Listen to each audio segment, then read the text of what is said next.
Hi hello నమస్తే welcome to విజయ మా ఊరు ఆడియో బుక్స్ ఛానల్. నేను విజయలక్ష్మిని. ఫ్రెండ్స్, నవల స్రవంతిలో 2019 సంవత్సరం స్వాతి అనిల్ అవార్డు పొందిన మాను మాకును కాను శ్రీ ఎంవిఎస్ఎస్ ప్రసాద్ గారి నవల ఆడియోగా వినిపిస్తున్నాను కదా. మరి ఈరోజు మాను మాకును కాను నవల ఆడియో రెండో భాగం వినిపించబోతున్నాను. మరి ఆలస్యం చేయకుండా కథలోకి వెళ్ళిపోదాం పదండి. జరిగిన కథలో ఆఫ్రికా అమ్మాయి అయిన గుగుని చూసి ఊళ్ళో వాళ్ళు అంటున్నటువంటి మంత్రగత్తేమో అన్న మాటలకు భయపడిన తాయారమ్మ ఒక కోయదొరని పిలిపించి రహస్యంగా గుగుని చూపించి గుగు గురించి చెప్పమని అడుగుతుంది. మరి తరువాత కథ ఏంటో చూద్దాం. తాయారమ్మ లోపల ఉన్న ఆయుష్ని, నివేదితని, గుగును పిలిపించింది. వాళ్ళ ముగ్గురిని కోయదొరకి పరిచయం చేసింది. ఆయుష్ గుగుకి కోయదొర గురించి చెప్పి ఏమైనా చెప్పించుకోమని అన్నాడు. ఆయుష్ గుగుకి కోయదొర గురించి చెప్పి ఏమైనా చెప్పించుకోమని అన్నాడు. తమ దేశంలో కూడా అటువంటి వాళ్ళు ఉంటారని, అయితే తనకు అటువంటి వాళ్ల పట్ల అంత ఆసక్తి లేదని చెప్పింది గుగు. అమ్మమ్మ, గుగుకి ఇంట్రెస్ట్ లేదట, నాకు నమ్మకం లేదు. ఇక నివేదిత కాబోయే మొగుడెవరో తెలుసుకోవాలనే ఆసక్తి ఉంటే చెప్పించుకోమను అన్నాడు ఆయుష్ నవ్వుతూ. నా మొగుడెవరో నాకు తెలుసు, ఎవరూ చెప్పక్కర్లేదు అంది నివేదిత మూతిని 33 వంకర్లు తిప్పి. సరే అమ్మమ్మ, మేం కాసేపు అలా తిరిగొస్తాం అంటూ ఆడపిల్లలనిద్దరినీ బయలుదేరదీశాడు ఆయుష్. కోయదొర గుగుని నిశ్చితంగా పరిశీలించడం మొదలుపెట్టాడు. గుగులో ఏ అంశము అతని డేగ కళ్లను తప్పించుకోలేదు. ఆ 1-2 నిమిషాల్లోనే ఏదో గ్రహించినట్టు తల ఊపాడు. అది చూసిన తాయారమ్మ మరింత భయపడిపోయింది. వాళ్ళు వెళ్ళగానే తాయారమ్మ సంభాషణ ప్రారంభించింది. చూశావు కదా దొర, అమ్మాయి ఇక్కడికి వచ్చినందువల్ల గాని, మా అమ్మాయి గారి ఇంటికి వెళ్ళినందువల్ల గాని మా కుటుంబానికి ఏమీ ప్రమాదం లేదు కదా అని ఆదుర్దాగా అడిగింది. ఏంటి దొరసాని నీ ఉద్దేశం? కోన మంత్రాలు నేర్చిన కోనానా అని అడిగాడు కోయదొర. అవును, అదే నా భయం అంది తాయారమ్మ. నాకైతే ఆ కోనలో అటువంటి లక్షణాలు కానీ శక్తియుక్తులు కానీ ఉన్నట్టు అనిపించలేదు. మరి అర్ధోక్తిలో ఆగిపోయింది తాయారమ్మ. దొరసాని, ఆ కోన నల్లగా మెరిసే వజ్రం అన్నాడు కోయదొర. ఏంటి దొర, వజ్రమా? నాకు అర్థం కావడం లేదు. అయినా ఆ పిల్ల కేవలం మా మనవడితో చదువుకుంటోంది, మన దేశం కాదు, మన జాతి కాదు అంది తాయారమ్మ. అమ్మా, కోనెక్కడిదైతేనేం గాని మహారాణి యోగం మొహంలో ఉట్టిపడుతుంది అన్నాడు కోయదొర. మహారాణి యోగమా? అంత మహారాణి అయితే ఇలా ఎక్కడికో వచ్చి చదువు వెలగబెడుతోందెందుకు? దొరసాని, ఆ కోన అయిన వాళ్ళకి దగ్గరగా వెళ్తుంది. అయితే సరిగ్గా చెప్పాలంటే నేను ఈ పౌర్ణమి రోజున దేవత పూజలో కూర్చోవాలా, అప్పుడు తెలుస్తుంది అన్నాడు కోయదొర సాలోచనగా. దొర, అవన్నీ ఎందుకు గాని ఇప్పుడు మా కుటుంబాలకి వచ్చిన భయమేం లేదు కదా? దొరసాని, అవేం మంత్రగతి కాదు, కోన కాబోయే మహారాణి. నాకు కూడా కాబోయే మహారాణితో కొంత సమయం గడిపే యోగం వచ్చింది అన్నాడు కోయదొర. ఏదో నువ్వు అంటున్నావు గాని దొర, ఈ రోజుల్లో మహారాజులు రాణులు ఎక్కడున్నారు అని అడిగింది తాయారమ్మ. దొరసాని, మహారాణి అంటే అంతఃపురంలో ఉండక్కర్లేదు, అంత దర్జాగా బతుకుతుంది అని అన్నాడు కోయదొర. సరే, నువ్వు వచ్చిన విషయం కానీ మనం మాట్లాడుకున్న విషయం కానీ ఎవ్వరికీ తెలియకూడదు అంటూ అతని చేతిలో 2 500 రూపాయల నోట్లు పెట్టింది. వస్తా దొరసాని, నీకేం భయం లేదు, అంత నిశ్శబ్దం అంటూ చేతులు జోడించి సెలవు తీసుకున్నాడు కోయదొర. ఏం పిల్లో, ఏం గొడవ అనుకుంటూ సాలోచనగా వంటగదిలోకి నడిచింది తాయారమ్మ. ఆయుష్, నివేదిత, గుగు ఆయుష్ వాళ్ళ తాతగారి పొలంలో తిరుగుతున్నారు. ఆయుష్కి చిన్నప్పుడు తల్లితో తాతగారింటికి వెళ్ళడం, పొలాల వెంట పుట్టల వెంట తిరగడం అలవాటే. అతను ముందు వెడుతుంటే నివేదిత, గుగు అతన్ని అనుసరిస్తున్నారు. చాలా చోట్ల ధాన్యం కోతలు, కుప్ప నూర్పిళ్ళు అయిపోయాయి. వాళ్ళని కొబ్బరి చెట్లున్న ప్రదేశానికి తీసుకెళ్లాడు ఆయుష్. అక్కడ రైతుకు చెప్పి ముగ్గురికి లేత బొండాలు కొట్టించాడు. గుగు, నేను చిన్నప్పుడు చెట్ల దగ్గర ఉండి కొబ్బరి బొండాలు కిందకి దింపించి వలిపించేవాడిని తెలుసా అన్నాడు గర్వంగా. సంభాషణ ఇంగ్లీష్లో సాగుతోంది. ఓ, నువ్వు కూడా చెట్టు ఎక్కగలవా అడిగింది గుగు. నేనెందుకు ఎక్కుతాను, లేబర్ ఉంటారు కదా అన్నాడు ఆయుష్. నేను కొబ్బరి చెట్టు ఎక్కనా అని అడిగింది గుగు. ఏంటి, నువ్వు కొబ్బరి చెట్టు ఎక్కుతావా అని ఆశ్చర్యంగా అడిగింది నివేదిత. అవును, నా చిన్నతనంలో మా ఊళ్ళో అస్తమానం ఎక్కుతూ ఉండేదానిని అంటూ తన జీన్ ప్యాంటు కొంచెం పైకి లాక్కుని గబగబా కొబ్బరి చెట్టు ఎక్కడం ప్రారంభించింది గుగు. ఆయుష్, నివేదిత నోళ్లు వెళ్లబెట్టి చూస్తుండగా నిమిషాల్లో చెట్టుపైకి వెళ్ళిపోయింది గుగు.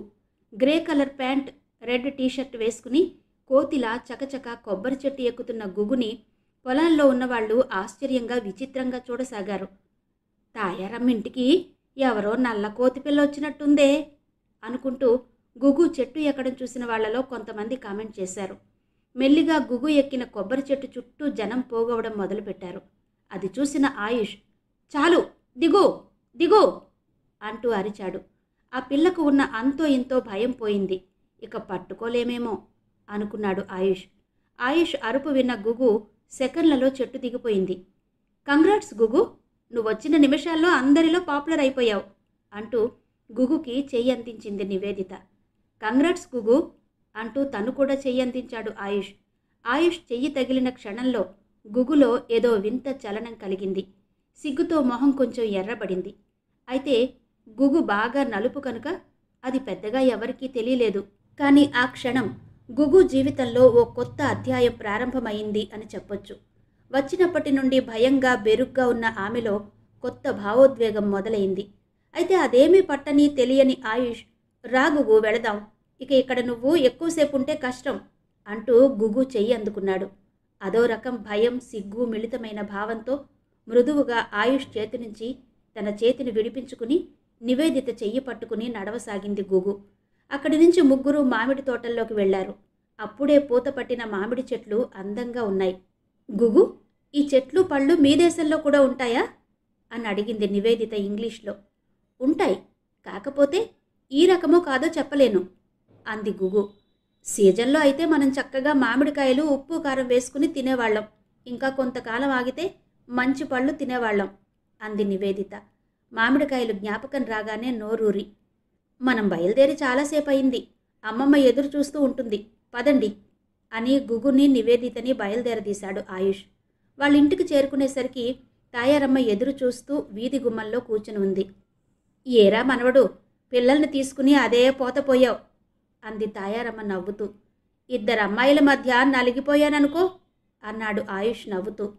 నోర్ముయిరా భడవా అంటూ ప్రేమగా మనవడి నెత్తిమీద మొట్టికాయ వేసి, తొందరగా కాళ్ళు చేతులు కడుక్కుంటే భోజనాలు చేయొచ్చు అంది తాయారమ్మ. డైనింగ్ టేబుల్ మీద అమర్చిన పదార్థాలను వింతగా చూడసాగింది గుగు. ఎందుకంటే ఇండియా వచ్చినప్పటి నుంచి కాలేజీ మెస్లో ఏదో వింత ఆకారాలు, విచిత్రమైన రుచులు కలిగిన ఆహారాలకి అలవాటు పడిపోయింది. ప్రతివారం టైం టేబుల్ ప్రకారం అవే ఐటమ్స్ ఉంటాయి. కానీ ఇక్కడ వడ్డించిన పదార్థాలు ఏవో కొత్త వాసనలు, రంగులతో ఉన్నాయి. కోయరాజు అమ్మాయి మంచిదే అని చెప్పిన తర్వాత గుగు పట్ల తాయారమ్మ వైఖరిలో తేడా వచ్చింది. ఏంటి పిల్ల అలా చూస్తున్నావు? పులిహోర, దద్దోజనం, బొబ్బట్లు, పరమాన్నం చేశాను, అన్నీ కాస్త కాస్త రుచి చూడు అంది గుగును ఉద్దేశించి తాయారమ్మ. గుగు ఏమీ అర్థం కానట్టు మొహం పెట్టింది. ఆయుష్ పగలబడి నవ్వుతూ, ఏంటమ్మమ్మా అలా చెప్పేశావు? ఆ అమ్మాయికి ఒక్క ముక్క కూడా అర్థం కాలేదు అన్నాడు. అవును కదూ, నా మతి మరుపు మండ, నువ్వు కాస్త ఇంగ్లీష్లో చెప్పరా అంది Tayaramma. Gugu, this is called tiger food అంటూ పులిహోరని చూపించాడు. What, tiger food? But tiger will not eat rice అంది గుగు ఆశ్చర్యంగా మొహం పెడుతూ. The name is Pulihora in Telugu. Tiger means puli, so food that is in the name of tiger is tiger food అంటూ నవ్వుతూ వివరించాడు ఆయుష్. ఆ తర్వాత నివేదిత మిగిలిన పదార్థాలేంటి, అవి ఎలా తయారు చేస్తారు, వాటికి కావలసిన పదార్థాలేంటి లాంటివి అన్నీ గుగుకి వివరించింది. గుగు అన్నీ ఆసక్తిగా వింది. ఏంటి నివేదిత, అలా అన్నీ కొత్త కోడలకి వివరించి చెబుతున్నట్టు చెప్పావు? ఆ పిల్ల ఈరోజుండి రేపు వాళ్ళ దేశం పోయేది, దానికి ఎందుకు ఇవన్నీ? ఏదో మన వంటలు, మన రుచులు తింటుందని చేశాను. అది కాక రాక రాక నా మనవడొచ్చాడు, అసలు ఎప్పుడూ రాని నువ్వొచ్చావు అంది తాయారమ్మ. లేదు బామ్మగారు, గుగుకి ఇండియా వచ్చాక మన భాషన్నా మన తిండి అన్నా చాలా ఆసక్తి కలిగింది, కానీ తిండి ఇంకా సరిగ్గా తినలేకపోతోంది. ఇక మీకు తెలిసిన విషయమే ఏంటంటే మన భాషని ఖూనీ చేస్తుంది అంది నివేదిత నవ్వుతూ. గుగుకి ఏదో అర్థమైనట్టు, మాకి తెలుగు వెళ్ళింది అంది. కంగారు పడకండి బామ్మగారు, నాకు తెలుగు వచ్చింది అని చెప్పబోయింది మా గువ్వు అంది నివేదిత నవ్వుతూ. చాలేవే నీ వేళాకోళ నువ్వును, ముందు భోజనాలు కానివ్వండి. అన్న ముందు కూర్చుని అస్సలు మాట్లాడకూడదట, మీ తాతగారు అనేవారు అంది తాయారమ్మ. అందరూ తినడంలో మునిగిపోయారు. ఆయుష్, నివేదిత చక్కటి రుచి కలిగిన పదార్థాలు తృప్తిగా తింటూ ఉంటే గుగు మాత్రం కోడికెక్కిరించినట్టు తింటోంది. అమ్మమ్మ, గుగుకి కోడి కావాలేమో అన్నాడు ఆయుష్. నోర్మీరా, పాపం ఆ పిల్ల మన తిండి తినలేక ఓ పక్క అవస్థ పడుతుంటే అని ప్రేమగా మనవణ్ణి కసురుకుంది తాయారమ్మ. గ్రాండ్మా, చెల్లా బాగుండి అంది గుగు పులిహోరని చూపిస్తూ. 6 నెలల్లో వారు వీరంటారు కదా బామ్మగారు, కానీ దీనికొచ్చి 6 నెలలైనా ఒక్క తెలుగు ముక్క మాట్లాడడం రాలేదు. చాలా బాగుంది అంటోంది మీ ఆఫ్రికన్ మనవరాలు గుగు అంది నివేదిత. పోనీలేవే, పాపం అభిమానంగా పొగుడుతోంది అంది తాయారమ్మ గుగు వైపు మెచ్చుకోలుగా చూస్తూ. అవునులేండి, ముందొచ్చిన చెవుల కంటే వెనకొచ్చిన కొమ్ము వాడి అంటారు. అలాగా మీకు నాకన్నా ఆ మనవరాలే నచ్చినట్టుంది అంది నివేదిత. ఎందుకు నివేదిత అలా ఫీల్ అయిపోతావు? అమ్మమ్మ గుగును కూడా యాక్సెప్ట్ చేయగలుగుతోంది అంటే ఆవిడ్ని మెచ్చుకోవాలి అన్నాడు ఆయుష్. అబ్బా, నేనేదో తమాషా కన్నాను అంది నివేదిత నవ్వుతూ. గుగుకి ఏమీ అర్థం కానట్టు మొహం పెట్టింది. నువ్వు అర్జెంటుగా తెలుగు నేర్చుకో తల్లి. హాస్టల్ దాటావంటే నేను పెద్ద తర్జుమాదారు అవతారం ఎత్తాల్సి వస్తోంది అంది నివేదిత గుగు వైపు తిరిగి. నివేదిత భాష అర్థం కాకపోయినా భావం అర్థమైనట్టుంది గుగుకి. ఆగాలే అంది. మిగిలిన ముగ్గురు పక్కపక్క నవ్వేశారు. వాళ్ల నవ్వుతో తను శృతి కలిపింది గుగు. ఆ సాయంత్రం, అమ్మమ్మ, నాన్న అమ్మ ఎదురు చూస్తుంటారు. భోగి అయిపోయింది కదా, ఇక సంక్రాంతి పండుగ వాళ్లతో గడపాలి. బయలుదేరతాం అన్నాడు ఆయుష్ తాయారమ్మతో. మంచిదిరా మనవడా, మీరెలాంటి బట్టలు కొనుక్కుంటారో నాకు తెలీదు. ఇక ఆ గుగ్గు పిల్ల సంగతి చెప్పక్కర్లేదు అంది తాయారమ్మ గుగ్గు వైపు చూస్తూ. అబ్బా బామ్మగారు, గుగ్గు కాదు ఉగ్గు కాదు, గుగు అంటే వాళ్ల భాషలో ఒక విలువైన వ్యక్తి అని అర్థం అంది నివేదిత. పోనీలేవే, నా కొత్త మనవరాలు నేను ఎలా పిలిచినా పలుకుతుంది అంది తాయారమ్మ. అవునన్నట్టు తల ఊపింది గుగు. ఒరే మనవడా, ఈ 50,000 తీసుకుని మీ ఊళ్ళో రేపే బట్టలు కొనుక్కోండి అంటూ కొత్త 500 రూపాయల కట్ట ఆయుష్ చేతిలో ఉంచింది. ఇవన్నీ ఎందుకమ్మమ్మా, నీ దీవెనల కోసం వచ్చాం అన్నాడు ఆయుష్. ఈ డబ్బు నేను దీవించిచ్చేదే అంది తాయారమ్మ. ఆయుష్, నివేదిత ఒకేసారి వంగి తాయారమ్మకి దండం పెట్టారు. శీఘ్రమే కళ్యాణ ప్రాప్తిరస్తు అని దీవించింది తాయారమ్మ.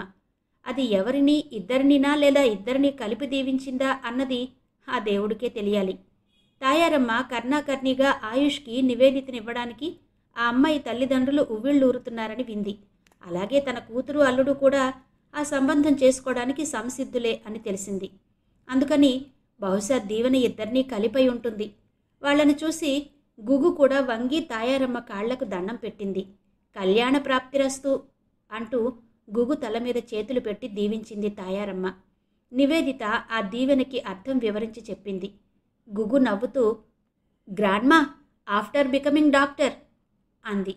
వెళ్ళొస్తామమ్మమ్మా అంటూ కారు వైపు నడిచాడు ఆయుష్. నివేదిత, గుగు కూడా తాయారమ్మకి చేతులూపి కారు ఎక్కారు.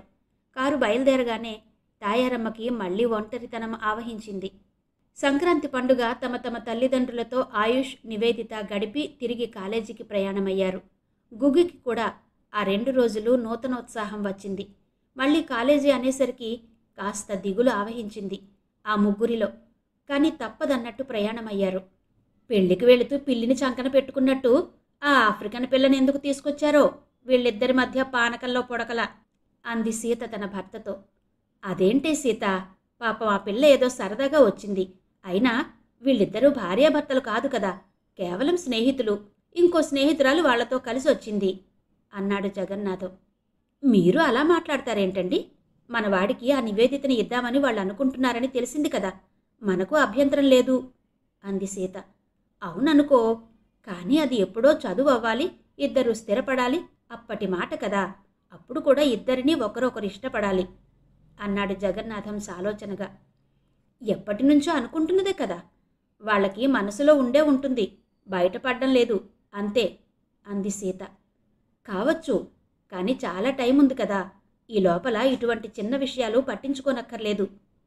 అదేమిటండి, ఏదైనా మొగ్గగా ఉన్నప్పుడే తుంచేయడం మంచిది అంది సీత. నువ్వేం మాట్లాడుతున్నావో నాకు అర్థం కావడం లేదు అన్నాడు జగన్నాథం. ఇందులో అర్థం కాకపోవడానికేముంది? ఆ పిల్ల వీళ్ల మధ్యలోకి రాకూడదు అంది సీత దృఢంగా. నువ్వు చెప్పేది చాలా హాస్యాస్పదంగా ఉంది. ఆ పిల్ల వాళ్ల క్లాస్ పిల్ల, ఎక్కడో ఆఫ్రికా నుండి వచ్చింది. ఆ పిల్లతో స్నేహంగా ఉండడం వలన మనకి మన అబ్బాయికి వచ్చిన నష్టమేంటి అని అడిగాడు జగన్నాథం.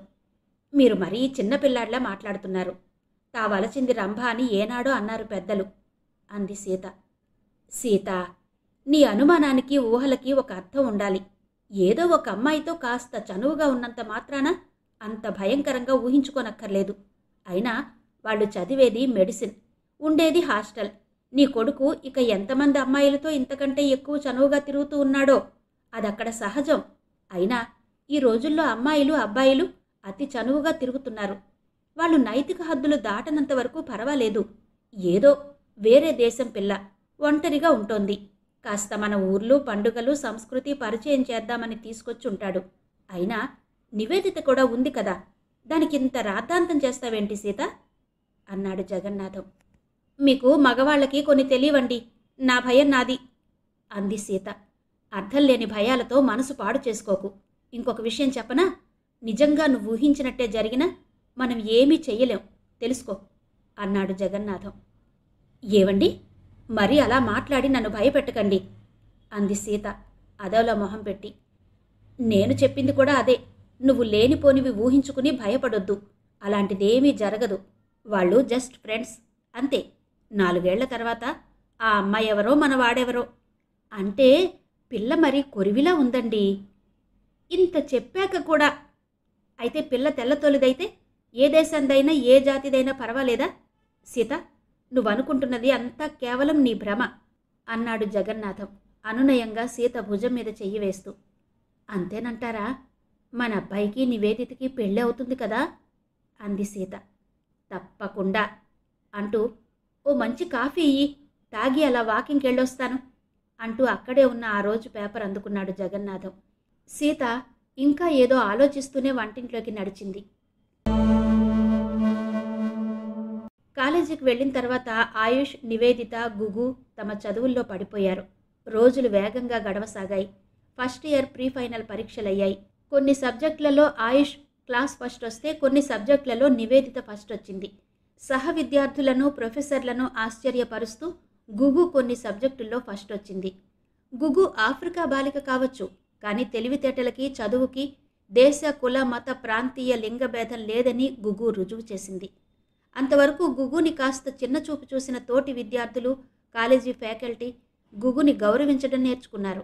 ఆ ఆదివారం సాయంత్రం పార్కులో కలిసిన ఆయుష్, నివేదిత, గుగు, శరణ్య, స్నేహ, హసిత త్వరలో రాబోయే ఫైనల్ పరీక్షల గురించి, వాటికి తాము ఎలా ప్రిపేర్ అవ్వాలి మొదలగు విషయాలు వివరంగా చర్చించుకున్నారు. గుగు ఇప్పుడు తెలుగు మాట్లాడడం నేర్చుకుంది. ఆయుష్, గుగు నీ గోల్డ్ మెడల్ లిస్టుకి గండి కొట్టేలా ఉంది. మన కాలేజీలోనే నీకు గట్టి పోటీ ఇస్తుంది. ఇక యూనివర్సిటీ లెవెల్లో కూడా మీ ఇద్దరి మధ్య పోటీ ఉంటుంది, జాగ్రత్త అంటూ నవ్వుతూ హెచ్చరించింది నివేదిత. నాకే కాదు, మీకు పోటీయే అన్నాడు ఆయుష్ నవ్వుతూ. నేను హెవర్కి పోటీ కాదు. నేను అంత తెలివిగల దానిని కాదు. ఏదో చదువు కోసం ఇక్కడికి వచ్చావు. మీర్ అంతా ఫస్ట్ వస్తారు అంది గుగు నేర్చుకుంటున్న తెలుగులో. అమ్మా గుగు, చాప కింద నీరులా మాకు ఎసరు పెడుతున్నావు అంది శరణ్య. శరణ్య తెలివైన అమ్మాయి, ఇంటర్లో స్టేట్ ర్యాంకర్. అయితే అంత తెలివైన శరణ్యకి ఒక్క సబ్జెక్టులో కూడా ఫస్ట్ మార్కు రాలేదు.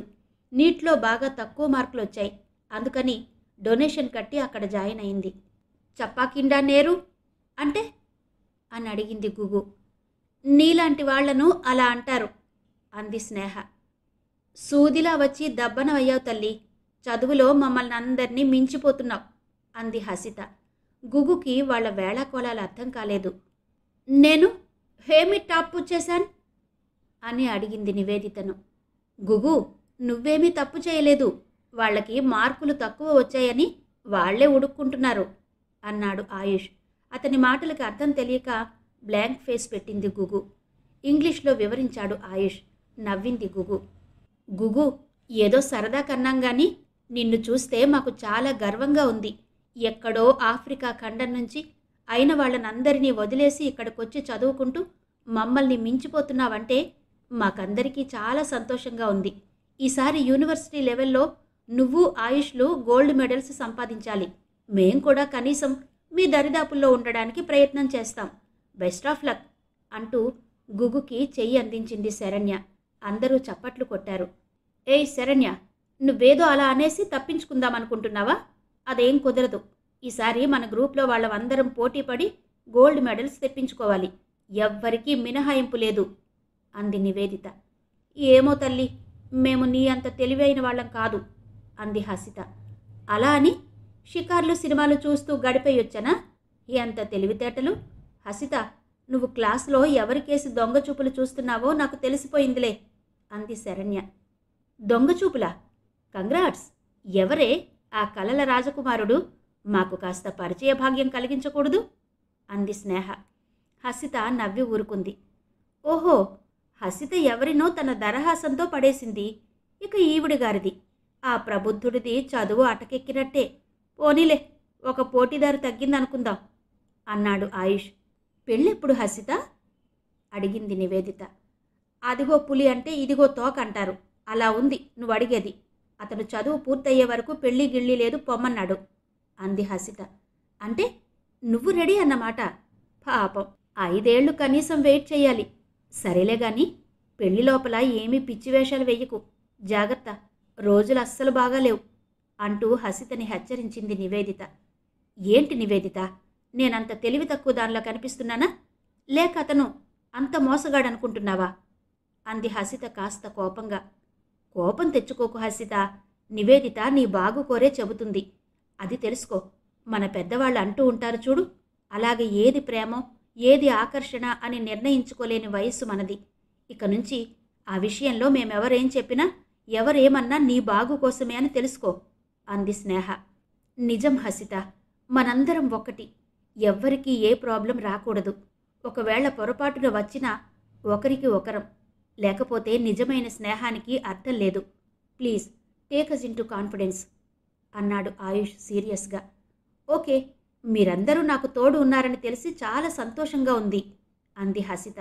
నిజానికి పైకి ఆ మాట అంది గాని లోపల వీళ్ళందరూ నా పర్సనల్ విషయంలో పట్టించుకుంటున్నారేంటి అనుకుందామే.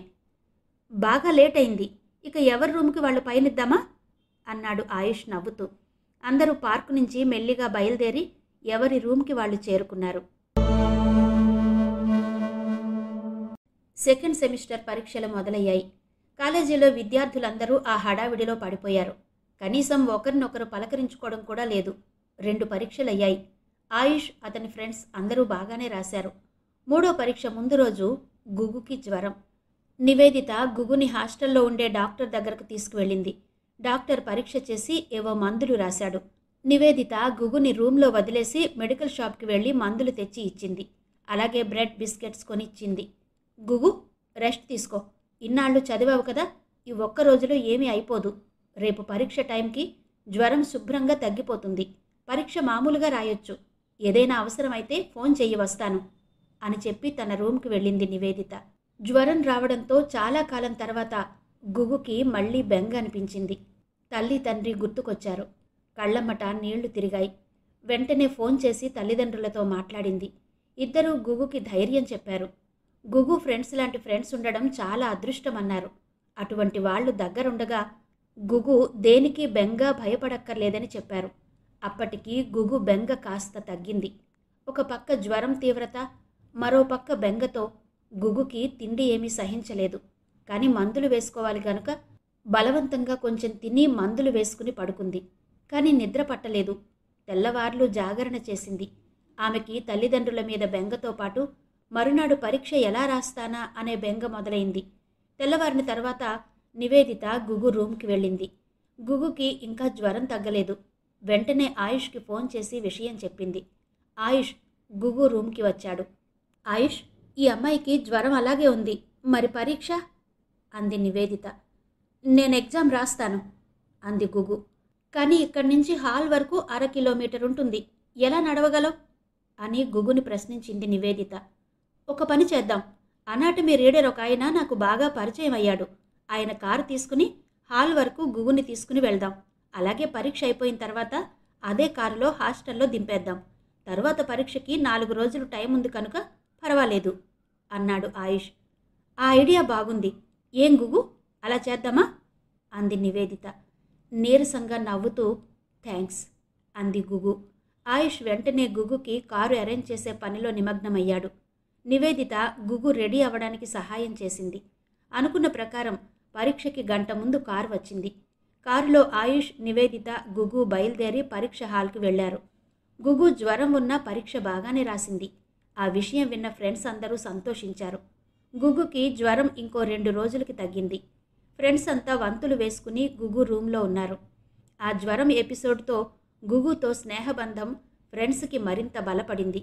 గుగు ఆ తర్వాత పరీక్ష నడిచి వెళ్లే రాసింది. మిగిలిన పరీక్షలన్నీ చాలా బాగా రాసింది.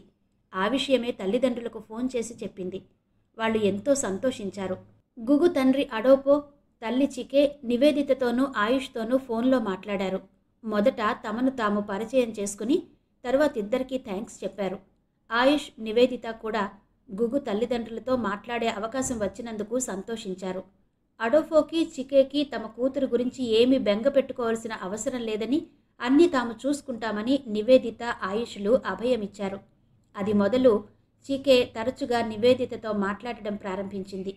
ఏమ్మా, నువ్వు నివేదితనే నీ కూతురు చేసేసుకుని నన్ను మర్చిపోయేలా ఉన్నావే అంటూ తల్లిని వేళాకోళం ఆడింది గుగు. నవ్వుకుంది గుగు తల్లి చీకే.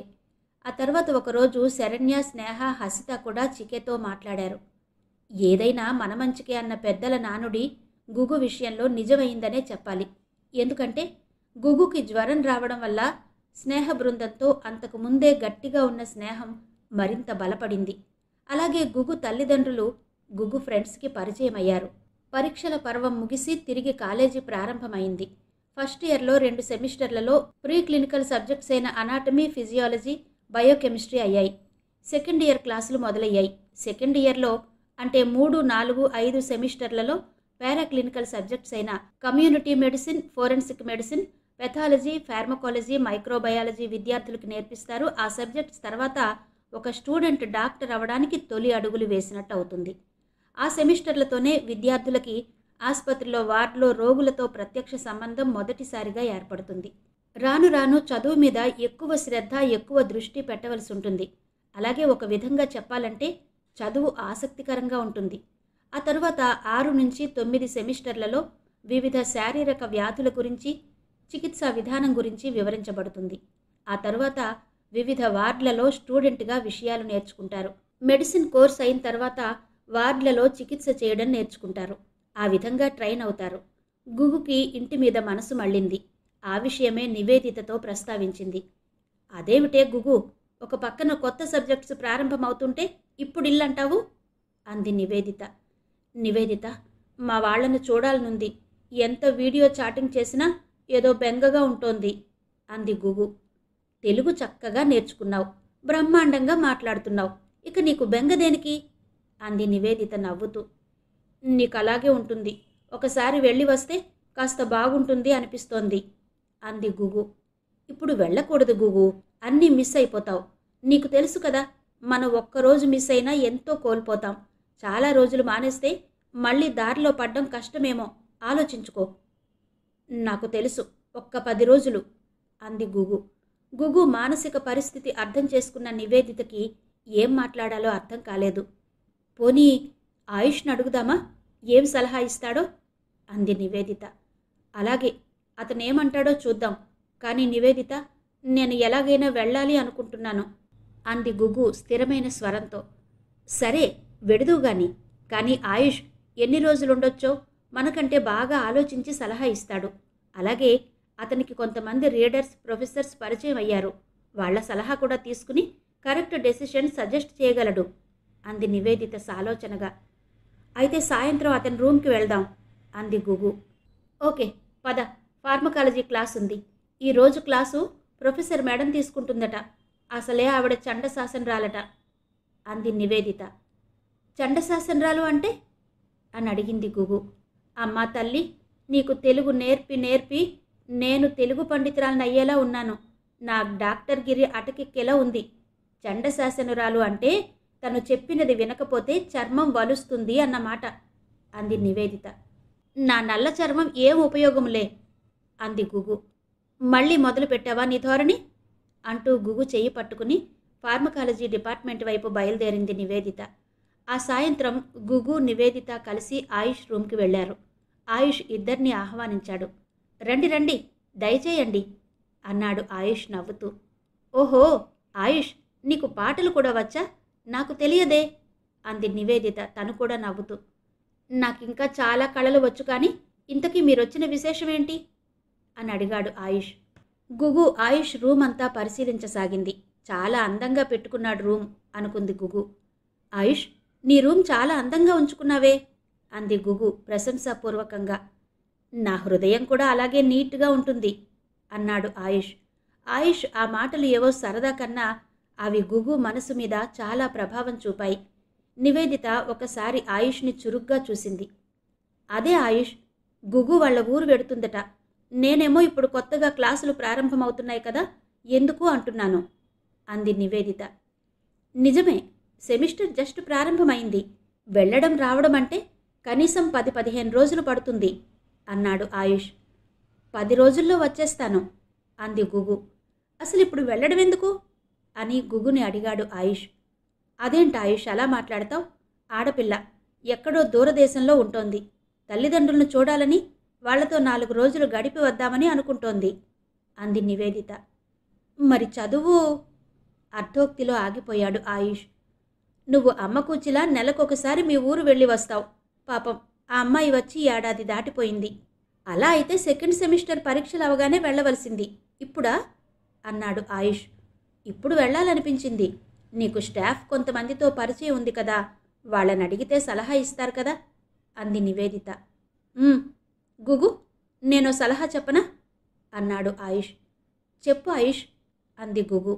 మీ నాన్నగారు ఏం చేస్తూ ఉంటారో నువ్వు చెప్పావు, కానీ నేను మర్చిపోయాను అన్నాడు ఆయుష్. మా నాన్నగారి పేరు అడోపో, మా అమ్మగారి పేరు చీకే అంటూ చెప్పసాగింది.